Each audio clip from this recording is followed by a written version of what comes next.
नमस्कार, Asian public TV पे आपका स्वागत है। मैं हूं डॉक्टर शिशिर उपाध्याय। राष्ट्रीय खबरों में हम महाराष्ट्र से शुरू करते हैं। देश के प्रधानमंत्री नरेंद्र मोदी जी ने महाराष्ट्र के डिंडोरी में विशाल जनसभा को संबोधित किया। इस दौरान उन्होंने कहा, मोदी वंचितों के अधिकारों का चौकीदार है, वह उन्हें छीनने नहीं देगा। भारत ने जिस तरह से कोरोना वायरस के खिलाफ लड़ाई लड़ी है, उसकी पूरी दुनिया प्रशंसा कर रही है। आगे उन्होंने कहा कि मोदी गरीबों को पक्के घर दे रहा है, बिजली कनेक्शन दे रहा है, हर घर जल उज्ज्वला का गैस कनेक्शन दे रहा है। हमने कभी किसी का धर्म नहीं देखा, सबके लिए योजनाएं बनाई हैं, सबको योजनाओं का लाभ दिया है। पीएम ने कहा, कांग्रेस की सोच है कि देश की सरकारें जितना बजट बनाती हैं उसका 15% सिर्फ अल्पसंख्यकों पर खर्च हो, यानी धर्म के आधार पर बजट का भी बंटवारा। धर्म के आधार पर इन्होंने देश को बांटा है और आज भी वो धर्म के आधार पर भांति भांति के बंटवारे करने की में लगे हुए हैं। उत्तर प्रदेश, प्रधानमंत्री नरेंद्र मोदी ने आजमगढ़ में एक रैली में कहा कि मैं पहली बार देख रहा हूं कि दुनिया के अखबारों में पहले पेज पर भारत के लोकतंत्र के उत्सव की खबरें छाई हुई हैं। भारत की पहचान, भारत का महामत्व दुनिया के लिए भी कितना महत्व रखता है, इसका ये परिचायक है। दुनिया देख रही है कि जनता जनार्दन का आशीर्वाद भाजपा एनडीए पर है। लोगों को मोदी की गारंटी पर भरोसा है। मोदी की गारंटी का मतलब सीएए कानून। मोदी की गारंटी पूरी दुनिया देख रही है। जब सीएए कानून को कोई खत्म नहीं कर सकता, कांग्रेस पर जोरदार हमला करते हुए प्रधानमंत्री नरेंद्र मोदी जी ने कहा है कि आपने देश को 7 दशक तक सांप्रदायिकता की आग में जूझने के लिए मजबूर कर दिया था। मोदी ने कश्मीर में शांति की गारंटी दी थी। मोदी ने 370 की दीवार गिराई है। लखनऊ से खबर है, अखिलेश यादव और अरविंद केजरीवाल ने लखनऊ में साझा प्रेस कॉन्फ्रेंस की है। प्रेस कॉन्फ्रेंस में अखिलेश यादव और अरविंद केजरीवाल ने बीजेपी पर जमकर निशाना साधा है। केजरीवाल ने बड़ा दावा करते हुए कहा है कि बीजेपी अमित शाह के लिए वोट मांग रही है।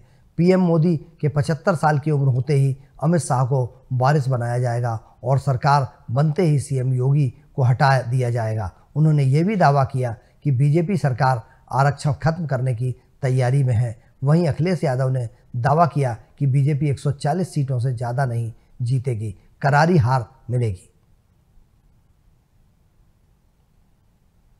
झारखंड, कांग्रेस नेता और झारखंड के ग्रामीण विकास मंत्री आलमगीर आलम को ईडी ने गिरफ्तार कर लिया है। ईडी ने आलमगीर आलम को उनके सहायक से जुड़े परिसर से बड़ी मात्रा में नकदी बरामद किए जाने के बाद धन शोधन मामले में गिरफ्तार किया है। इस पर मुख्यमंत्री चंपई सोरेन की प्रतिक्रिया आई है।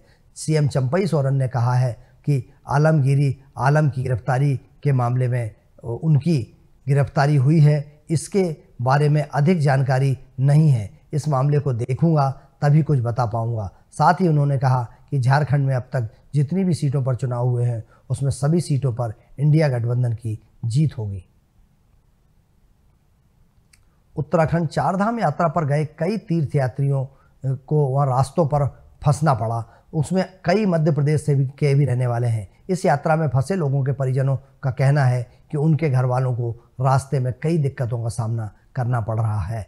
बताया जा रहा है कि ये लोग बीते 2 दिनों से अलग अलग क्षेत्रों में फंसे हुए हैं। चारधाम यात्रा पर गए तीर्थयात्रियों में से अब तक 10 लोगों की जान जा चुकी है। 3 लोगों ने गाड़ी के अंदर ही दम तोड़ दिया है। हालांकि जिन 10 श्रद्धालुओं की मौत हुई है उन सभी की उम्र 50 वर्ष से ज़्यादा थी। साथ ही कई लोगों को डायबिटीज के साथ साथ ब्लड प्रेशर की भी शिकायत थी। लेकिन चारधाम यात्रा पर लंबे समय से जिस तरह से जाम की स्थिति है और लोग मर रहे हैं, इसको देखते हुए प्रशासन ने वहाँ पर अभी रोक लगा दी है, बैरिकेड्स लगा दिए हैं कि लोग वहाँ ना पहुँचे, क्योंकि वहाँ अभी हालात नियंत्रण में नहीं हैं। अगली खबर उत्तर प्रदेश से है। सीएम योगी आदित्यनाथ ने कहा है कि हम सब जानते हैं कि आज से 10 साल पहले आजमगढ़ की पहचान क्या थी। जिस आजमगढ़ को पिछली सरकारों के कारण अपराध और माफिया गतिविधियों का गढ़ बना दिया गया था, आज प्रधानमंत्री जी उसी आजमगढ़ में आकर पैसों की बौछार कर रहे हैं। मुख्यमंत्री ने कहा कि प्रधानमंत्री यहाँ हजारों करोड़ की परियोजनाओं की सौगात देने आए हैं। आजमगढ़ को पिछले 10 वर्षों के अंदर न केवल सुरक्षित वातावरण देने के लिए, बल्कि विकास व बेहतर इंफ्रास्ट्रक्चर से जोड़ने के लिए, बल्कि आजमगढ़ को लोक कल्याणकारी और विभिन्न परियोजनाओं के लिए मैं पीएम मोदी जी को धन्यवाद देता हूं।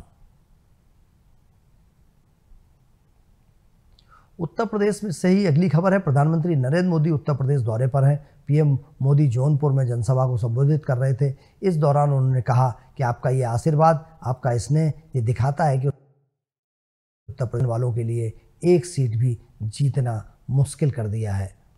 4 जून को जौनपुर में सारे रिकॉर्ड टूट जाएंगे। ये चुनाव देश के प्रधानमंत्री चुनने का अवसर है। ऐसा प्रधानमंत्री जो एक दमदार सरकार चलाए, जिस पर दुनिया रौब न जमा सके, लेकिन वो भारत के दमखम से दुनिया को परिचित कराए। इसलिए जब तक जौनपुर से हमारे कृपाशंकर सिंह जी को वोट देते हैं, मछली शहर से बीपी सरोज को वोट देंगे, तो आपका वोट दमदार सरकार बनाता है।